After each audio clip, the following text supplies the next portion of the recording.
100 शब्द प्रति minute Hindi short hand dictation. Ready, start. यह बात बिल्कुल झूठी है कि हिंदुस्तान की भाषाओं में शब्द कम हैं।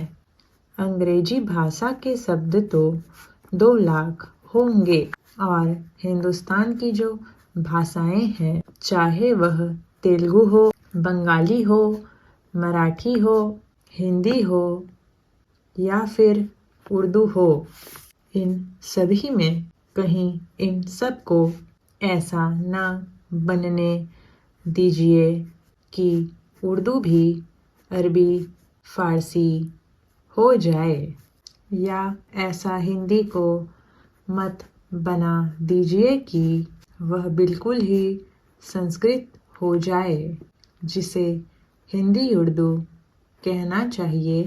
हिंदुस्तानी जिसे आमतौर से कहा भी करते हैं, मैं समझता हूँ 50,000 या लाख का फ़र्क इधर या उधर हो, करीब 6 लाख के आसपास शब्द हैं। यह बात कभी नहीं कही जाती है कि मैं तो दिन रात इस बात को चिल्ला चिल्ला कर कहता हूँ कि इस बात का कोई जवाब दो, लेकिन असलियत आपके सामने नहीं पहुँचेगी। अगर शब्दों की तादाद में देखा जाए तो अपनी भाषाएं धनी हैं, पर हमें सच्ची बात देखनी है, बहस ही नहीं करनी है। सच बात तो यह है कि अपने शब्द तो ज़्यादा हैं, लेकिन वे मंजे हुए नहीं हैं।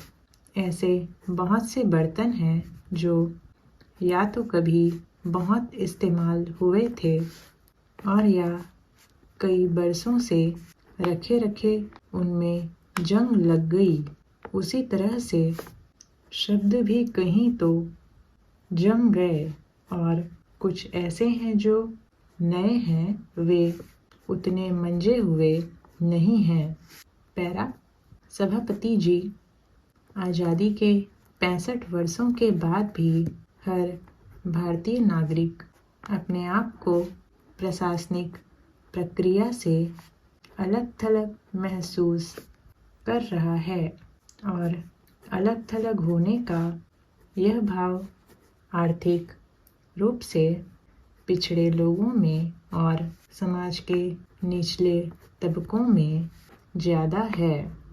वहाँ मौजूद आदमी अपने आप को भौगोलिक रूप में उन भवनों से दूर पाता है जहाँ उसके जीवन को प्रभावित करने वाले फैसले लिए जाते हैं। हालांकि भारत में लोकतंत्र को लागू हुए 6 दशक बीत चुके हैं, लेकिन अभी तक अधिकांश लोग अपनी कारगर आवाज़ उस देश के भविष्य के बारे में नहीं उठा पाते हैं जहां उनके माता पिता और पितामह औपनिवेशिक शासन में रहते आए थे। लगभग इसके 4 सदी बाद हमें कुछ पंचायत राज मिला, लेकिन यह संपूर्ण नहीं था। तो ये था छोटा सा डिक्टेशन। उम्मीद है आपने लिख लिया होगा। अगर नहीं लिख पाए हैं तो आउटलाइन को अपने हिसाब से या फिर बार बार इसका प्रैक्टिस कर सकते हैं। तो आज के लिए इतना ही। Thanks for watching.